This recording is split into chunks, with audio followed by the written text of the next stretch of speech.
Good morning students, welcome to my channel. In this class we are going to study some of the additional concepts for objective examinations. So these are not there in our theory but useful for our objective examinations. So in which the first concept is determination of order. We are saying that order is an experimentally determined value, but how to find that order of a reaction? Let us see now.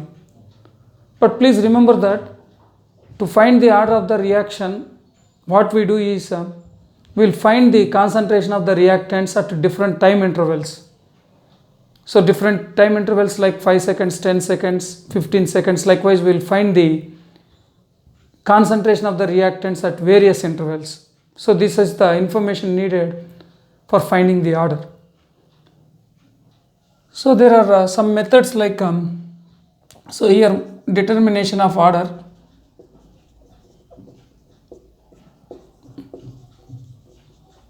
In first one is a trial method, and trial and error method it is actually called as trial method. Second one is Van't Hoff differential method. This is the second method that we use to determine the rate term. Third one is half-life method.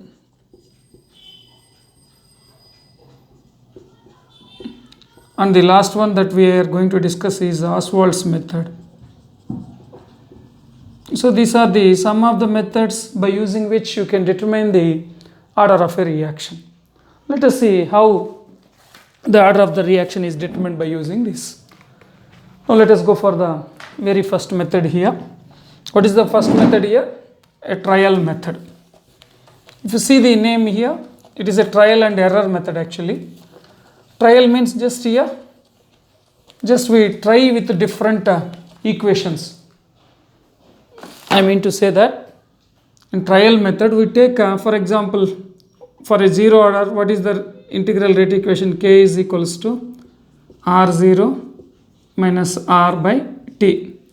In the same way for first order we have K is equals to 2.303 by T into logarithm of R0 by R. Likewise for different orders we have different integral equations, rate equations. In trial method what we do is first we take a zero order reaction. It is an inspection. That means first we will consider the zero order reaction. We know the initial concentration of the reactants, and we also know the concentration of the reactants at different time intervals. As I said, at 5 seconds, after 10 seconds, after 15 seconds, 20 seconds, and so on, we know the value of concentration R here. So R naught is known to us. Capital R is known, that is the concentration of the reactant after T interval is known. T is different time intervals. First for 5 seconds, we will find the value of K. Then for 10 seconds, we will find the value of K. Likewise for 15 seconds, any time interval, randomly I am saying here, you can keep 1 minute, 2 minutes, 3 minutes like that. Or here as I said, 5 seconds, 10 seconds. Now if we get a constant value of K here, so if you substitute these values and for different time intervals, if K is constant, then you can say that the reaction is of zero order. So if we don't get a K value constant, I mean the K value should be same at 5 seconds, after 10 seconds, after 15 seconds, every time K must be constant here because the temperature is constant. If we don't get constant value, then it is not a first order, zero order reaction. We'll go for the trial with the first order. So here also we substitute the R0 and R value at different time intervals. First at taking 5 seconds we will find K. Taking 10 seconds we will substitute these values and we will find K. 15 seconds and so on. So if we get constant values for K, then it belongs to first order. If we don't get constant, nearly same values, if we don't get nearly same values of K, that is not a first order. In the same way we go for second order and so on. So this is a trial and error method. But you can go for graph also here. directly instead of substituting the values in the equations, you can have a trial by taking their graphs also. For example, zero order, you know that what we draw here, reaction concentration is taken here and T is taken here, and we all know that, so the graph between R and T is a straight line and it intersects at R0 distance, already we have learned. So by substituting different R values here, so we substitute R values here at different time intervals. So if we get a straight line for those values of R and T, then we say that it is a zero order reaction. For example, if we don't get a straight line here, that means that reaction is not belonging to a zero order reaction. In the same way, we will go for the first order. In the first order, what we do here, L and R is taken on the same values are same, just here L and R is taken and here T is taken. I told you that for a first order reaction, the graph between L and R and T is a straight line.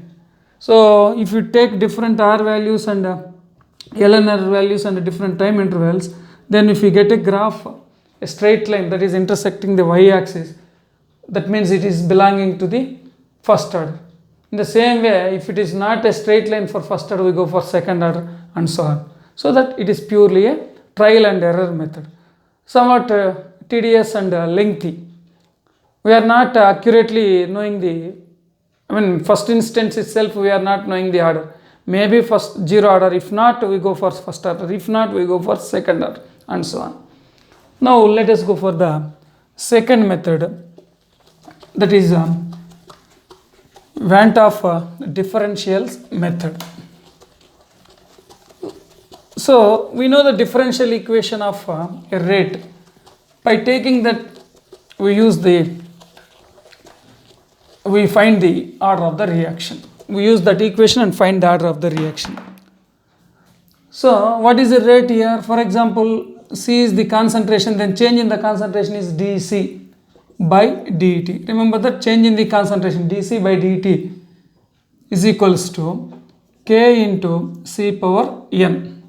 Look here, if it is the reactant concentration, then what we use, minus dC by dt. Please remember that rate is equals to, for example, A is giving rise to product, what we used to write here, dA by dt is equals to K into A power x. X is the order of the reaction. And here we have taken n. C is the concentration. So this is the differential form of the rate equation. At two different initial concentrations, we'll take this equation. For example, if for one initial concentration C1, one time we'll take C1 as the initial concentration at one experiment. Then we'll find K is equals to C1 power n. Next, what we'll do, for the same reaction, we start with a different initial concentration. Then the change in the concentration will become dC2 by d2. Here, C2 is the concentration here, initial concentration here. Now dC means, please remember that is change in the concentration. So is equals to K into C2 power n. Now if you take a logarithm for the equation 1 here, what we will get here? We are taking log here. That means what you can write, logarithm of minus dC1 by dt is equals to, it is log K into C1 power n. So logarithm of log of K into C1 power n. What is it? Log K plus n log C1. In the same way, for the second equation, what is the logarithmic form? Minus dC2 by dt is equals to log K plus n into log C2. So let it be 3 and 4. So simply just I have found their logarithms here. Or say it as from this equation we will get this, and from this we will get this, and this is as 1 and this is as 2. Now what I am going to do here, just 2 minus 1. 2 minus 1 implies 2 is the logarithm of minus dC2 d2 minus logarithm of d minus dC1 divided by dt is equals to log k minus log k will become 0, and here n is common here, n into what it becomes, n log C2 minus log C1. Finally, n is equals to, if you transpose this term to here, it is a logarithm of minus dc2 by dt minus logarithm of minus dc1. So minus dc1 divided by dt, minus dc1 by dt divided by, we are transposing this term, so that what we will get, log c2 minus log c1. So here, if we know all the terms, you can determine the value of order here. So this is called as a Van 't Hoff differential method. Let us move to the next method. What is the third method I had told you? I have told you that the third method is a half-life. So what we are going to use here, it is half-life. We use the relation between the initial concentration and the half-life for any reaction of any order. So what is the relation between half-life and initial concentration? Already I have told you T half is inversely proportional to A power n minus 1. A is the initial concentration, n is the order of the reaction. Now what I will do is, I will take a reaction and I will divide that reaction into two equal parts. For example, if a reaction is occurring for 20 seconds, 0 to 10 seconds is the first part of the reaction, and 10 seconds to 20th second is the second part of the reaction. So that here one reaction is divided into two equal parts. Each part is a reaction now. Again, first part is one reaction and second part is another reaction. So what we have for first part, we have a half-life. So that half-life for first part, if you take first part, the half-life is, for example, T half is proportional to 1 by, for first part the initial concentration is taken as A1. So A1 in power n minus 1. But order won't change here because reaction condition is not changed. So that for the reaction, entire reaction, the order will be same. Now for the second part, what I am doing, second part, 10 seconds to 20 seconds, let it be. So what is the T half? That is T dash half. For difference I am using T dash half. T dash half is proportional to 1 by A2 power n minus 1. So for the second part, this is the initial concentration. For the first part, this is the initial concentration. This is 1 and this is 2. Now if we divide 2 by 1, what we will get? T dash half by T half is equals to, here it is 1 by A2 power n minus 1 divided by 1 by A1 power, so 1 by A2 power n minus 1 divided by this term. So I will write once again here, no problem. So it will become A1 power n minus 1 divided by A2 power n minus 1. Just this is the denominator here. So that implies T dash half by T half is equals to A1 by A2, because powers are same here. So that we can write it as A1 by A2 whole power n minus 1. Look here, if you know the half-life for the first half and second half, and our initial concentration of the first part and second part, then we can determine the order of the reaction. We get n minus 1 from this, and from that you can find the value of n. So this is called as a half-life method. So let us move to the last method, that is what we have called is Ostwald's isolation method. Ostwald's isolation method. Isolation means just making it single. To try to understand, I will say here, so A plus B plus C are the reactants, they are giving the products. Now to determine the order, what I will do, I will take any two of the reactants in a large excess and I will find the order with respect to other reactant. I wanted to tell you that here A, B, C are the three different reactants here. So with respect to A, the order is X. You all know that with respect to each term there will be an order, maybe 0 or 1 or 2. With respect to B it is Y. With respect to C it is Z. But how to determine? First instant what I will do, among A plus B plus C, I will take B plus C in large excess. B is in large excess and C is in large excess. When any concentration is taken in large excess, then that will not be considered for the rate expression. Why? Because that term will not influence the rate. Its concentration will not be changed. So by taking B and C in large excess, I will determine the order with respect to A, that is X. In the next step, what I will do, I will take A and C in large excess and I will determine the rate with respect to B. As A and C are taken large excess, the rate will be depending on only B. So order with reference to B is determined.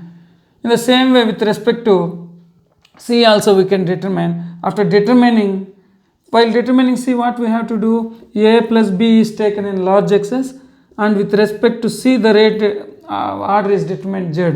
Now what is the order? N is equals to X plus Y plus Z. So why we call it as isolation here? Because here A is isolated from B plus C, because B plus C are in large excess. So only the rate is depending on A now. In the same way here A and C are large excess and the rate is depending on only B. In the same way we find the order with respect to C. So if we add all X, Y and Z, what we will get? We will get the overall order of the reaction. So this is the way in which we determine the order of the reaction by using Ostwald's isolation method. Now let us go for some of the multiple choice questions.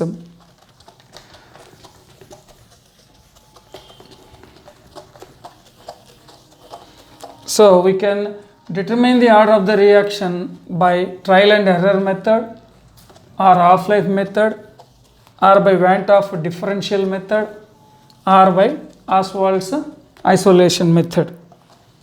So we can use any one of them. Every method has some advantages as well as some disadvantages also. Now let us do some multiple choice questions from this chapter. First question, for the reaction, one reaction is given here, that is 4NH3 plus 5O2 is giving rise to 4NO and 6H2O.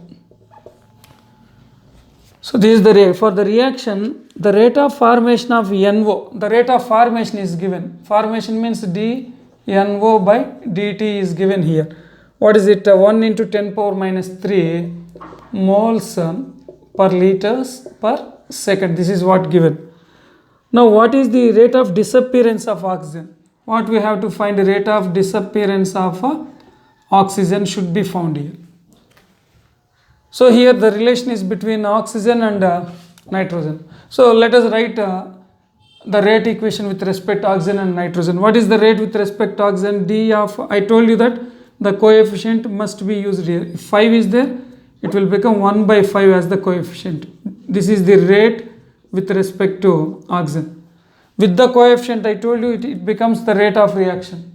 If this coefficient is neglected, this part is called as a disappearance. Reactant means we use the term disappearance. For the product we use appearance. With respect to nitrogen, what it is, plus nitric oxide, not nitrogen. It is 1 by 4 into dNO by dt. You can ignore the signs here. I already told you the importance of the signs, only for the sake of decrease and increase. Now what is the dO2 by dt here? It will become, if you send this 5 here, it will become 5 by 4 into, so dNO by dt, already we know it, 1 into 10 power minus 3.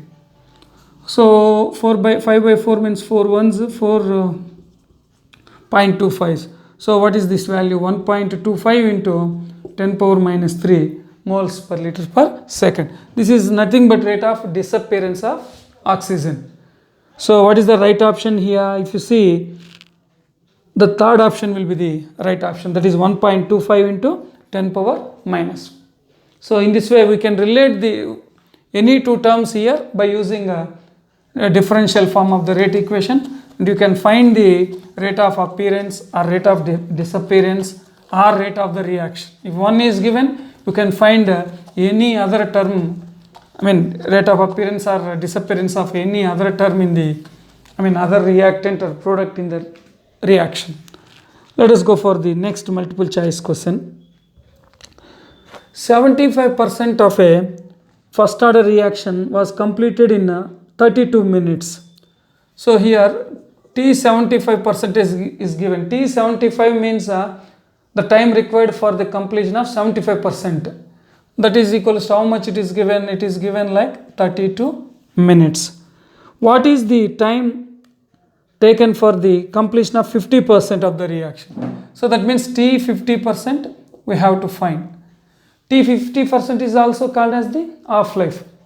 T50 means the time required for the completion of half of the reaction. That is the time required to reduce the concentration of the reactants to half of the initial concentration. You can directly find this one by using a shortcut also. What is it actually? There is a relation for a first order reaction. So T75% is equals to 2 into T50%. This is the relation, derived relation. For a first order it's always obeyed. That means what is it? T50% is equals to T75% by 2. What is here? 32 by 2, that is equals to 16 minutes. So T50% of the reaction is nothing but 50%. But actually you can go for the direct method also if you don't know. For example, first we write the velocity constant at T75. So what is first order reaction? K is equals to 2.303 by T into logarithm of R0 by R. This is the first order integral rate equation. Now at T75, when 75% is completed, at T75 what will write? The same equation, K is equals to 2.303 divided by T75%, because here for first instance it is 75%. That means 75% of the reactants are reacted into logarithm of R naught. For example, let us assume that 1 mole per liter is the initial concentration. When 75% is reacted, what is the remaining concentration? So R naught is 1 mole. So R will become 1 minus 0.75, because 75% is reacted. 75% means in 1, what is the 75%? 0.75. So that what is the remaining concentration here? It is remaining concentration, R means. So 1 minus 0.75, that is nothing but 0.25. That implies K is equals to 2.303 divided by T 75% into, this is logarithm of 1 by 0.25 means 1 by 4. So that what we can write, K is equals to 2.303 divided by T75 into, this is 1 by 4. If it goes to the numerator, it will become log 4. Log 4. Log 4 means log 2 square. So log 4, that implies K is equals to 2.303 by T75% into log 2 square means it is nothing but 2 log 2. This is equation 1. This is nothing but at T75 the velocity constant. Now I will find at T50. I will write the velocity constant equation at T50, second part. So what is it? K is equals to 2.303 by T50% into logarithm of initial concentration is 1. At T50 what is the concentration? Half is reacted. So that 0.5 will be remaining. That is 1 by 2 is left. So that implies K is equals to 2. It is 1. At 50% of it means 1 by 2. 1 by 2 is the concentration here. 2.303 by T50% into, it is log 2. It is equation number 2. But the reaction is carried at constant temperature. So their velocity constants also equal. So left hand side equal, so their right hand side is also equal. So that what we can equalize here, just left hand side is equal to the right hand side. Left hand side values are equal, so the right hand side is also equal. So what is the term here? That is 303 into log 2 by T50. This is the right hand side for the first equation, this is the right hand side for second equation. Actually this is first equation, right hand side of the first equation, this is the right hand side of the second equation, both are equal now. If you cancel here 2.303, log 2 will be cancelled. What we are going to get here, T 50% is equals to, from this equation, T 50% is equals to T 75% by 2 clearly. So very simple, that is 32 by 2, nothing but 16 minutes. So in this way you can determine the T 50%, or directly, as I said, you can use in the objective examination that relation for a first order reaction. So let us go for the next multiple choice question.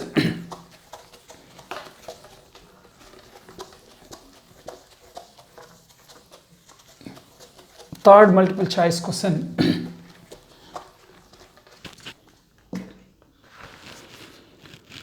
For a reaction A is giving rise to product, here one reaction is given, A is giving rise to product, so this is the reaction here. The concentration of A is given here, rate is given here. The concentration of A is given, it is 0.03, 0.06 and 0.12. These are the concentrations that they have changed. And what is given here, rate at that concentration, what is the rate? 10 into 10 power minus 3, 5 into 10 power minus 3, 2.5 into 10 power minus 3. These are the constant rates. Now what is the problem? The order of the reaction is, we have to find the order of the reaction by using this data. Actually here we use the initial rate method. If you divide these terms, you will get, for example, it is R1, let it be R1, this is let it be R2, this is let it be R3. So what I will do, R2, here what they did, they have doubled the concentration and found the reaction. Again they have doubled the concentration and found the rate of reaction. Now let us divide, let it be 1, let it be 2. 2 by 1, R2 by R1. What is R2 by R1 means here? So R2 is 10 into minus 3. What is the rate expression? First of all, let us write the rate expression so that it will become easy. R1 is equals to K into A power X. R2 also K into A power X at that time. Here concentration here. This is the rate equation. This is the rate expression. R1 is equals to K into A power X, where X is equals to order. We have to determine X value. Now, if you take one equation, 1 implies what you can write rate expression. So rate R1 means 10 into 10 power minus 3 is equals to K into A power X. A means 0.03 power X. 2 implies in the similar way, what is the rate here? 5 into 10 power minus 3 is equals to K into A power X. R2, I am writing here, R2 means this one, it is a 0.06 whole power X. Now if you divide these two, let it be 3 and 4. Now if I divide 3 by 4, so 3 by 4 implies, what is 3 here? 10 into 10 power minus 3 divided by 5 into 10 power minus 3 is equals to, what are these values here? K into 0.03 whole power X divided by K into 0.06 whole power X. K cancelled here, 10 power minus 3 is cancelled, 5 ones, 5 twos. That implies 2 is equals to here. It is 0.03 divided by 0.06 here. Nothing but 3 ones, 3 twos here. So that it will become 1 by 2. You can write whole power X. That is nothing but here 2 power 1 is equals to this 2 power X here. 1 by 2 power X. If you take it to the numerator, it is 2 power 1 is equals to 2 power minus X. That implies X is equals to minus 1. So we have determined the value of. So here we have to equalize the bases in initial rate method by taking the given rates and concentrations. So x value is -1. So what is the order of the reaction here? -1. So the right option for this is C, that is -1. Now let us move to the next objective question. So initial rate method, what we'll take, we write the rate law. By using the rate laws we divide. Here only one reactant is given, so that I have not used the third data, that is corresponding to the third values given here. If two or more two reactants are there, I will use that one also. If A and B are there, I have to use that one also. Now let us go for the next objective question. The activation energy of a reaction at a given temperature is EA is equals to, activation energy is given 2.303 by RT joules per mole. 2.303 RT joules per mole activation energy is given. The ratio of rate constant and Arrhenius factor. Rate constant and ratio means K by A. Rate constant Arrhenius factor is what we have to determine here. And one data is given here. Antilog of -1 is equals to, the problem they had given, antilog of -1 is equals to 0.1. Actually we have to use Arrhenius equation. There only we have K and A. What according to Arrhenius equation, we all know that ln K is equals to ln A. Or you can take directly K is equals to A into e power minus A by RT. That implies I will take this A to here, it will become K by A is equals to e power minus A by RT. Now ln of K by A is equals to ln of e power minus A by RT. So what is this? Ln A power x, x log A. That means ln K by A is equals to, so A power x, x log A, that is EA by RT. Ln E to the base E is 1, no need to write. Now here it is in the form of ln, so I want to change into logarithmic form. So if I change it into logarithmic form, it will become 2.303 log K by A, and directly I will send that 2.302 to that. That is EA by 2.303 RT. This is the expression. Look here, ln is changed into log. How? Ln will become 2.303 into log, but I have transposed 2.303 here. But EA value is given. What is EA? 2.303 RT. So that log K by A is equals to, EA value is given here. That is 2.303 RT divided by, denominator is also 2.303. Here negative sign is there. 2.303 RT. So it cancels here. That means the logarithm of K by A is equals to -1. Therefore K by A is equals to anti-log. We all know that log is sent to that side, it will become anti-log of -1. But anti-log of -1 value is given like 0.1. So what is the value ratio between K and A? It is 0.1. Here it is the third option. So K by A is equals to, second option 0.1. So let us move to the next objective question.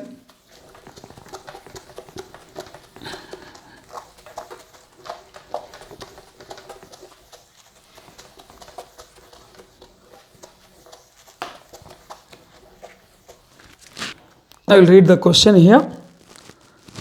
If a catalyst lowers the activation energy of the forward reaction by 15 kilojoules per mole, then the activation energy for the backward reaction is decreases by 15 kilojoules per mole, increases by 15 kilojoules per mole, remains unchanged, none. So what the problem given is here, the activation energy of the forward reaction is lowered here. So you all know that the graph, you know that here, this is the reactant. For example, let it be a reaction here, let it be some endothermic or exothermic reaction. It is an exothermic reaction. This is the energy, and this is a reaction coordinate. What is activation energy here? This is the activation energy. So this is the energy possessed by the reactants, and this is the energy of the products. So this is called as a activation energy. Look here, if we add a catalyst, it lowers the activation energy. So this is in the presence of the catalyst. Second one, EA1 is the without catalyst. Now EA2 is with catalyst. Look here, it lowered. This is activation energy without catalyst. With catalyst, that is lowered. Without catalyst, EA1, and with catalyst, this is EA2. So what happens here? For both borrowed, this is the energy decreased. This is the energy decreased. This is the energy decreased here. So look here, the energy, this energy is decreased for both forward and backward reaction. So now for backward reaction also, this is the activation energy earlier. This is the activation energy, this part. Now for backward reaction, the activation energy is also decreased.